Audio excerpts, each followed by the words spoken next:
The one thing that bitterness loves to do more than anything else.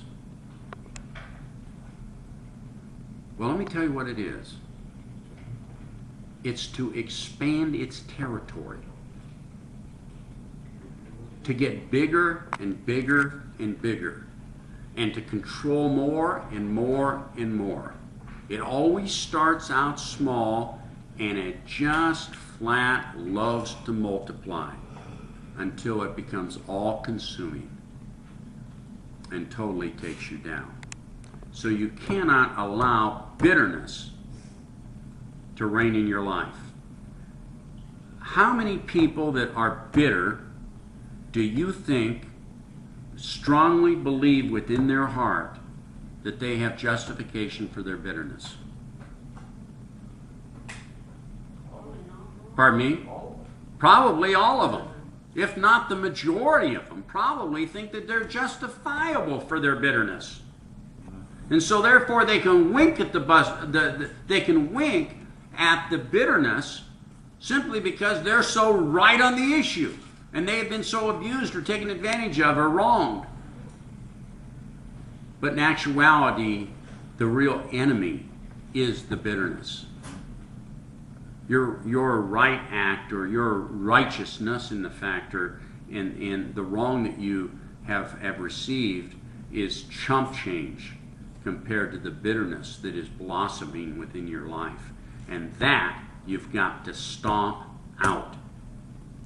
So one way of doing that is by going to a person and saying, hey, listen, I don't know what happened. I'm not going to try to figure it out. I just want to apologize for you for what I did.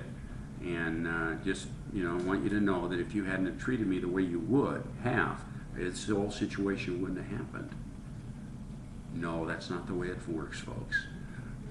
You go and you repent, no strings attached. You repent for your responsibility. And you ask forgiveness for your responsibility. And that's where it starts and that's where it ends. And if that other person wants to ask your forgiveness, amen. If he doesn't, don't worry about it. The monkey's off your back. You got to take care of your own responsibility. You don't go there and say, I got real bitter at you because of what you did and please forgive me. No. You go to him and you say, listen, I admit I've had a bad attitude towards you and our relationship isn't what it should be and I want to apologize and please forgive me for it. You could be 10% responsible and he could be 90% responsible. But the 10% that you're taking care of is going to take care of your bitterness. And that's the main thing. The right or the wrongness is not really the issue. It's that bitter spirit within you, because it will not stop until it has its way in your life, and you've just got to cut it out. So we have bitterness, and then another one would be they were not able to achieve what they wanted to achieve within Christianity. So you can lose your first love because you thought that you were going to be a great pastor, and you went to Bible school or seminary, and you thought that you were going to be a great pastor, and then basically, nobody wanted to listen to you, and you just weren't really good at it after you've invested all that time and effort. There's lots of guys, and so what do? They check out, or maybe you pastor a church and they don't treat you the way they should. You're not able to accomplish what you want to accomplish within Christianity. You got these goals and these almost like God direction in your life, and nobody recognizes it, and it doesn't work out.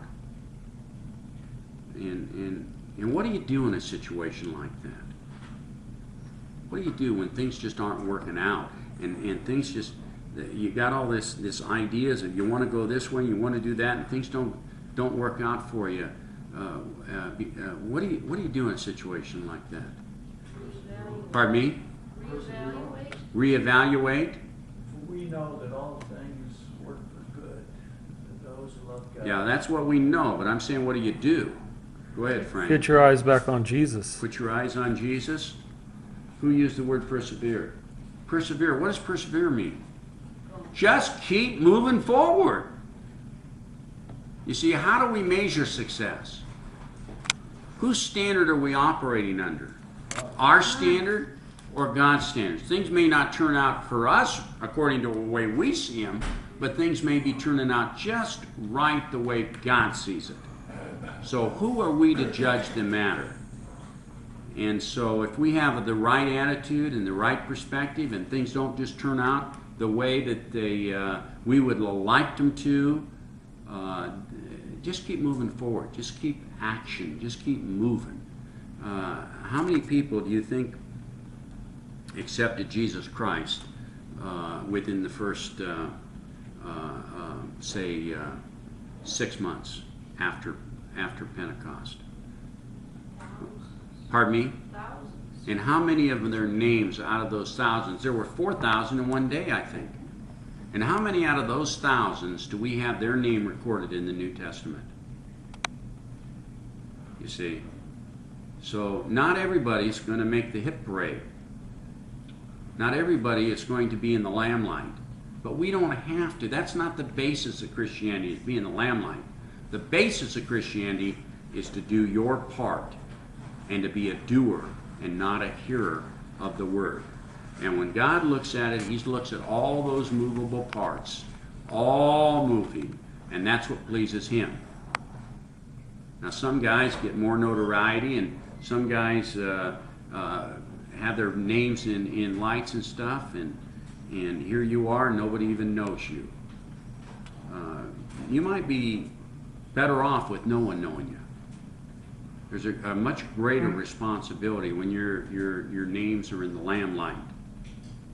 You know, how would you like to be some big shot in Christianity and really be a real mover and shaker within Christianity, and then fall into sin and take a nosedive? How would you like to be a stench in the nostrils of all the Christians and the non-Christians' eyes as a result of your sin? Maybe it's better you just don't go where you'd like to be. Maybe you ought to just stick with the ministry in a very simplistic way. I mean, how do we measure success in sharing Jesus Christ with some? I got to talk to some guys the other night briefly from Saudi Arabia and gave them my book, and we get these opportunities, and for heaven's sakes, there's value in all of that. And you know, and another one is another one that can cause a person to lose their first love is the fact that they get no support. Everybody else gets support. Everybody else is encouraged and support, and here you got this guy, he's out there trucking for Jesus, and he gets no support. That can affect a person and their love for Jesus if they get their eyes on them, and their ministry is all about them. But if your ministry is all about Jesus, there's nothing anybody can take away from you, because it's not about you. You step out of it and allow him to be in it, and thinking these ways, you've limited the opportunities for you to lose your first love and to just keep that union and that zeal and that spirit and that love for Jesus that you had to begin with. And you haven't been distracted. So that concludes the study for tonight, and that presents a few things for you to think about in relationship to these most important issues.